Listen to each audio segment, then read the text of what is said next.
نے رب کے حکموں کو توڑا، ہم نے پرواہ ہی نہیں کی. ہم سمجھے دنیا میں آئے ہیں تو ہماری دنیا ہے، آوارہ ہوں، خواہشات نفس کے مطابق زندگی گزاریں، آنکھیں بے حیائی میں لگی رہیں، سوچیں آوارگی میں لگی رہیں، کان نغمے سنتے رہے، زبان جھوٹ بکتی رہی، ظلم و جبر کا بازار گرم رکھا، عصمتیں عزتیں پامال کرتا رہا، لوگوں کا مال لوٹتا رہا، حق غصب کرتا رہا، کلیجے اور دل چیرتا رہا، لوگوں کو زخمی کرتا رہا، لوگوں کے جذبات سے کھیلتا رہا. پرواہ نہیں کی کہ یہ دنیا ہے، امتحان گاہ ہے، چند دنوں کے لیے آئے ہیں، اللہ کے حضور پیش ہونا ہے، عملوں کا حساب ہونا ہے.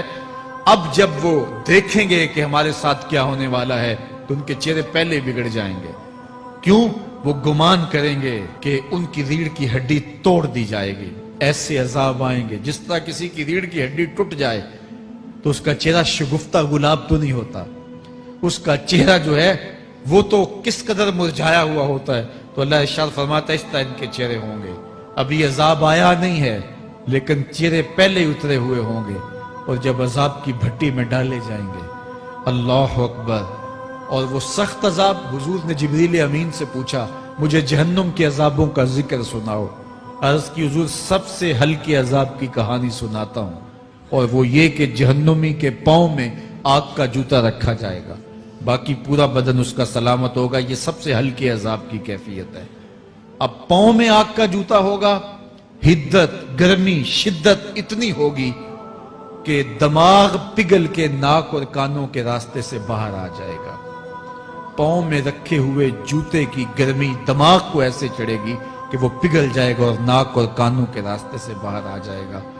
تو اللہ کے عذاب کے خوف سے چہرے بگڑ جائیں گے، حالت سلامت نہیں رہے گی. یہ بات ذہن میں رکھیں کہ اللہ جس کو جہنم میں ڈالے گا اس کو اس صورت میں نہیں ڈالے گا. یہ محمدی صورت ہے، یہ شکل اس کی چھین لی جائے گی اور اس کی شکل بڑی کر دی جائے گی. اس کا ایک ایک دانت احد پہاڑ جتنا ہوگا. احد پہاڑ کا پھیلاؤ 15 کلومیٹر پہ ہے. 15 کلومیٹر کا ایک دانت اور 32 دانت کتنے ہوں گے تو منہ کتنا بڑا ہوگا. اس کو اتنا بڑا اس لیے کیا جائے گا تاکہ وہ عذاب کی تکلیف زیادہ سہے. 70 گز موٹی کھال ہوگی اور کھال جل جائے گی تو اللہ قرآن میں فرماتا ہے ہم نئی کھال دے دیں گے تاکہ عذاب کی تکلیف اس کو گوارا کرنی پڑے. پھر چیخے گا، چلائے گا، ہائے مجھے پانی دو، پانی دو، پیاس کی شدت ہے. 70 سال تک تو اس کی کوئی آواز ہی نہیں سنے گا. 70 سال کے بعد داروغہ جہنم چیخ کر کہے گا کیا مانگتا ہے؟ وہ بولے گا مجھے پانی چاہیے. کہا جائے گا تو بے بھی ملتا ہے پانی. پھر داروغہ جہنم اسے پانی دے گا. کوکا کولا کی بوتل دے گا یا پیپسی تھما دے گا یا منرل واٹر کی بوتل دے گا؟ نہیں، قرآن بتاتا ہے اسے مائے حمیم دیا جائے گا، کھولتا ہوا پانی. اور وہ اتنا گرم ہوگا جب پینے کے لیے چہرے کے قریب کرے گا اس سے اٹھتی ہوئی بھاپ کی وجہ سے چہرے کی کھال ادھڑ کے اس کے اندر گر پڑے گی، لیکن اس کے باوجود اس کو پینا پڑے گا. اللہ فرماتا ہے یہ دنیا ہی سب کچھ نہیں ہے، سمجھ لیا یہی سب کچھ ہے، آخرت کو بھول گئے. صبح اٹھے کام پہ چلے گئے، شام آئے آوارگی میں چلے گئے، صدائیں آتی رہی حی علی الصلاۃ حی علی الفلاح، کوئی پرواہ نہیں کی. نہ پیشانیوں نے سجدے کیے، نہ سوچوں میں پاکیزگی آئی. زندگی یوں گزار کے چلے گئے. ایسے نہیں، کہا ایک وہ ہوں گے جن کے چہرے شگفتہ گلاب ہوں گے، ایک وہ ہوں گے جن کے چہرے بگڑے ہوئے ہوں گے. اللہ اکبر. کلا اذا بلغت التراقی. یہ تو قیامت کا منظر ہے نا، قیامت سے قبل بھی ایک منظر ہے. اللہ اس منظر کو بھی بیان کر رہا ہے. کلا اذا بلغت التراقی. ہاں جب جان گلے کو پہنچ جائے گی. اے انسان تیرے اوپر وہ گھڑی بھی آنے والی ہے، وہ وقت بھی آنے والا ہے جب سانس اس ہنسلی میں اٹک جائے گا، جب سینے سے بھی سانس اوپر چلی گئی. اب ڈاکٹر بھی لا علاج قرار دے رہے ہیں کہ اب علاج نہیں رہا ہے، جان بس اب نکلنا چاہ رہی ہے. اور کہا جائے گا کوئی جھاڑ پھونک والا بلاؤ. اب ڈاکٹروں نے تو جواب دے دیا. اب سانس اٹک گئی گلے میں، چند لمحوں کی مہمان ہے. اب ڈاکٹروں نے کہا اب ہماری جانب سے لا علاج ہو گیا، اب لے جاؤ اس کو گھر یا وینٹیلیٹر پہ ڈال دیتے ہیں اس کو. بس اب ہماری جانب سے کوئی اس کا علاج نہیں ہے. اب گھر والے روتے ہیں, کہتے ہیں کوئی جھاڑ پھونک والا لاؤ, کوئی دم والا لاؤ, شاید وہ کوئی دم کرے تو اس کی جان میں جان آ جائے. ڈاکٹروں نے تو لا علاج قرار دے دیا. وَظَنَّ عَنَّهُ الْفِرَاقُ. اللہ فرماتا ہے یہ تو جھاڑ پھونک والے کو ڈھونڈ رہے ہیں, لیکن جس کی سانس یہاں اٹکی ہے وہ سمجھ گیا ہے اب موت آ گئی ہے. اس کو یقین ہو گیا ہے کہ اب موت کے لمحے آ گئے ہیں, اب میں بچ نہیں پاؤں گا. اب آنکھیں تاڑے لگی ہوئی ہیں. وَالْتَفَّتِ السَّاقُ بِالسَّاقِ. پنڈلی پہ پنڈلی چڑھ رہی ہے. جب موت آ جاتی ہے تو پھر پنڈلی سے پنڈلی لپٹ جاتی ہے, اس کو پھر جدا کرتے ہیں اور جدا کر کے دونوں انگوٹھے باندھ دیتے ہیں تاکہ پنڈلی کے اوپر پنڈلی نہ چڑھے. اللہ وہ منظر بیان کرتا ہے, صاحب یہ وقت آنے والا ہے جب دونوں انگوٹھے باندھ دیے جائیں گے, جب ناک میں روئی ٹھونس دی جائے گی, جب چٹے لباس میں کفن دیا جائے گا, جب غسال کے سامنے بے بس پڑے ہوں گے, وہ چاہے یہ بازو اٹھائے چاہے یہ بازو اٹھائے, گرم پانی ڈالے یا سرد پانی ڈالے, جب بس پڑے ہوئے ہوں گے جو ہے وہ غسل دینے والوں کے, اور ناک میں روئی ہوگی اور دونوں انگوٹھے آپس میں بندے ہوں گے. یہ محل, یہ ماڑی, یہ کوٹھیاں, یہ بنگلے جس کو سویر شام لگ کے حلال حرام کی تمیز کیے بغیر بنایا تھا, غوث اعظم رضی اللہ تعالیٰ عنہ بولے مکان بنا رہا ہے, بسیں گے اور حساب تو جا کے دے گا. اور یہ تو ایک رات بھی تجھے اس گھر کے اندر نہیں رکھیں گے کہ چلو ایک رات مہمان رکھ لیں. کہتے ہیں نہیں نہیں, مہمانوں نے بھی جانا ہے تو جلدی کرو, اس کو سپرد کراؤ. وہ تو تیرا لباس بھی پھاڑ کے اتاریں گے, خود غسل دینے کے لیے تیار بھی نہیں ہے. تجھ سے خوف آنے لگا ہے, جاندی واری ڈرونا بنے ہوتے, ہاتھ نہ لاندے ڈر دے, جنہ لئی تو پاپ کمائے اج کتھے نہیں تیرے کر دے. آج تو وہ تیرے ساتھ تجھے غسل دینے کے لیے آمادہ نہیں ہے. وَالْتَفَّتِ السَّاقُ بِالسَّاقِ. جب پنڈلی پہ پنڈلی چڑھنے لگ جائے گی, إِلَىٰ رَبِّكَ يَوْمَئِذٍ الْمَسَاقُ. اس دن تیرے رب کی طرف ہی لوٹ کے جانا ہے. فَلَا صَدَّقَ وَلَا صَلَّىٰ. اس نے نہ تو سچ مانا اور نہ نماز پڑھی. وَلَٰكِنْ كَذَّبَ وَتَوَلَّىٰ. ہاں جھٹلایا اور منہ پھیر کے چل پڑا. ثُمَّ ذَهَبَ إِلَىٰ أَهْلِهِ يَتَمَطَّىٰ. پھر اپنے گھر کو اکڑتا ہوا چلا. اولا لک فاولا ثم اولا لک فاولا. تیری خرابی آ پہنچی, ہاں تیری خرابی آ پہنچی. اَيَحْسَبُ الْإِنسَانُ أَن يُتْرَكَ سُدًى. انسان دنیا میں یہ گمان کرتا ہے اس کو سدا چھوڑ دیا جائے گا.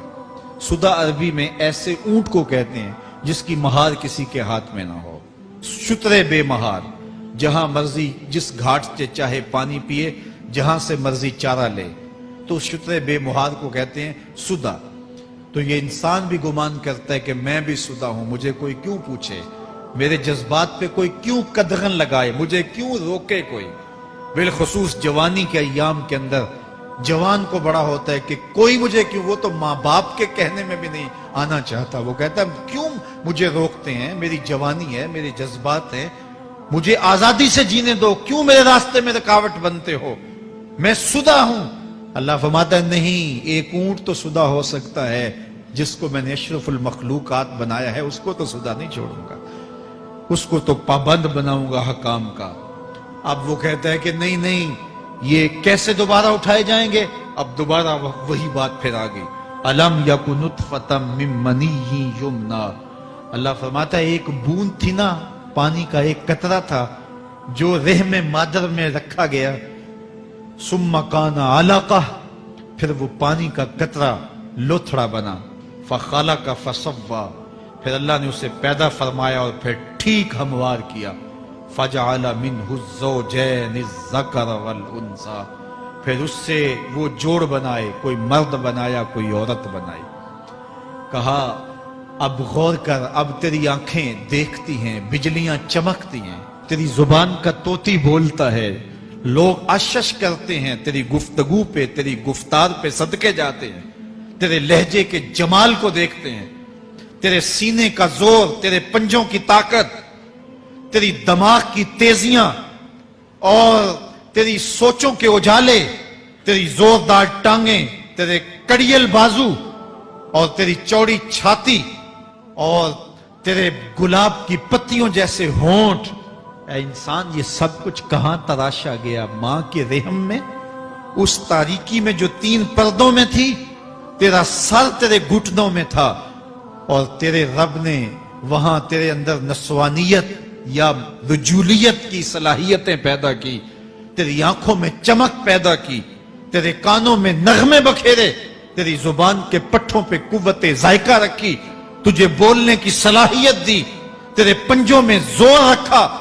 آج تو مفتی شہر ہے، آج تو علامۃ الدہر ہے، آج تو قاضی القضات ہے، آج تو منسٹر ہے، آج تو وزیر اعظم ہے، آج تو پہلوان ہے، آج تو شہزادہ ہے، آج تو بادشاہ ہے، آج تو زوراور ہے، آج تیری طاقت کے کیا کہنے۔ آج شیروں کو تو نچا لیتا ہے، ہاتھیوں کو تو بٹھا لیتا ہے، آج تو بڑا زوراور گھڑ سوار ہے، آج تیری طاقت کے کیا کہنے۔ تو کشتی کرتا ہے، زمانہ دیکھنے آتا ہے، آج تیری طاقت کے شوہرے ہیں، تیری عظمت کے تنتنے ہیں، لیکن انسان تو ایک ناپاک قطرہ تھا اور رحم مادر میں تھا۔